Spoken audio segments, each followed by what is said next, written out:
Aging is one of those things that happens to all of us, but we're going to be talking about things that you can do to counteract the aging process as a runner. And one of those is strength and conditioning. My name is Brad. I'm from CoachParry.com, where we help runners like you become fitter, faster, and stronger, even into your 50s and beyond. I'm joined by our strength and conditioning coach, Shona Hendricks, today. We'll be talking about some of the things you can do to counteract the effect of aging as a runner. That's all coming up on today's video. Shona, let's talk about strength and conditioning for athletes over 50. A lot of runners discount the benefit of strength and conditioning, but as you get older, it becomes more and more crucial, doesn't it? Yeah, it really does. I mean, if you know, I obviously advocate S&C for runners in totality, but if someone is perhaps over 45, 50, you know, it's a no-brainer for me. It has to be in their running plan, in their weekly plan, in their weekly schedule. It just becomes so important. You know, the effects of aging, as much as we hate to admit it, are very real. And you know, there's tons of studies out there, but some of the sort of stats that we're seeing is that by the ages between 60 and 70, you can lose up to 30 to 40% of your muscle mass. You know, and so strength training will really help combat that. And running, because it's so hard on the body, you need to ensure that you've got the strength to sustain that load. And so we're really wanting to make sure that our runners who are over 45, 50 are really getting that benefit from the strength training, so that they can enjoy the running and still see the performance elements coming through. Just because you're becoming an older runner doesn't mean that, you know, you're not going to be able to hit your goals and reach them. I really believe that with strength training, and a very good structured running program, you can still start smashing some goals. Shona, is there anything runners over 50 need to do differently to, say, runners in their 20s or 30s as far as strength training goes? I think it's a if they haven't done much strength training, it would be, the principle still applies. So it would still be a slow, progressive build into what you're doing. But no, I believe that the strength training component would be very similar. It would just be perhaps a bit of a slower progression, you know, and working within their limits, especially if they haven't done any sort of strength work. We'd want to just make sure that we're not doing too much too soon or too heavy too soon, and just working within those sorts of limits.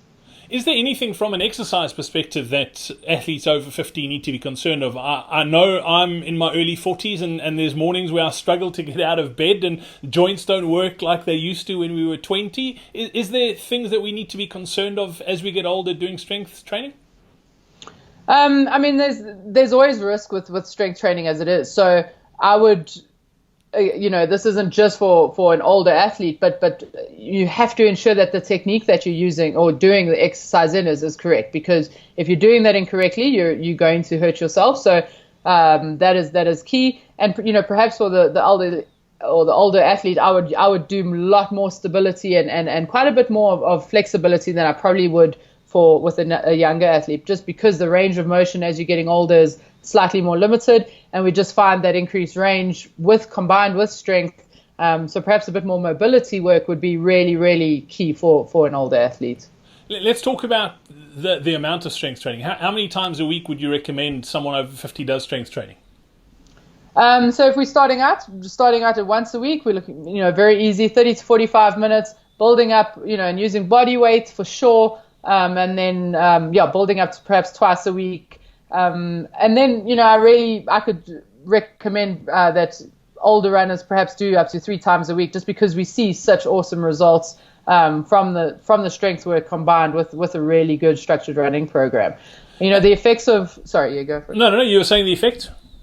No, the effects of aging are so you know, detrimental. Not to make, you know, I don't want to get old, but it is just that. It's that there is such a reduction in strength hormones. And so what happens with strength training is that when you're doing them, there's a natural release of testosterone and human growth hormone that's natural. And that's why it's so effective for an older runner, because they're not getting that natural release of those hormones. And so that's why we really advocate it, because they're getting that release, and that's going to help them, because running is actually quite catabolic. When you're running, it's actually breaking down. And because when you're getting a bit older, you don't recover as quick as you used to when you were younger. That's the effect. The strength training is really having that effect. It's increasing that release of the good hormones that help all of that stuff. You mentioned the mobility in that as well. Obviously, I'm taking it, stretching becomes vital post-exercise as well, and making sure that you do maintain that mobility. Yeah, the stretching stuff I'd recommend every day, and definitely after. So anything that's a static stretching, we recommend that takes place after a session. So yeah, I would recommend that after every session, some form of static stretching gets done. And then the mobility sort of work is awesome to do before your strength session. And the difference between like a mobility and a flexibility is your mobility is the ability to move that joint around a range, but with a stability or a strength component with it. Whereas flexibility is just being able to get into that range. So for your older athletes, that getting into the range, the flexibility is key, but we do also want to be able to have stability around that joint at the same time. Thanks for joining us on this video. Don't forget, if you don't want to miss any of these videos that we put out, hit the subscribe button over here. You can catch our latest video over here, and one of our most popular is over here. And also, if you want to shave 10 minutes off your PB, all you need to do is download our free strength training program. You can get that right here.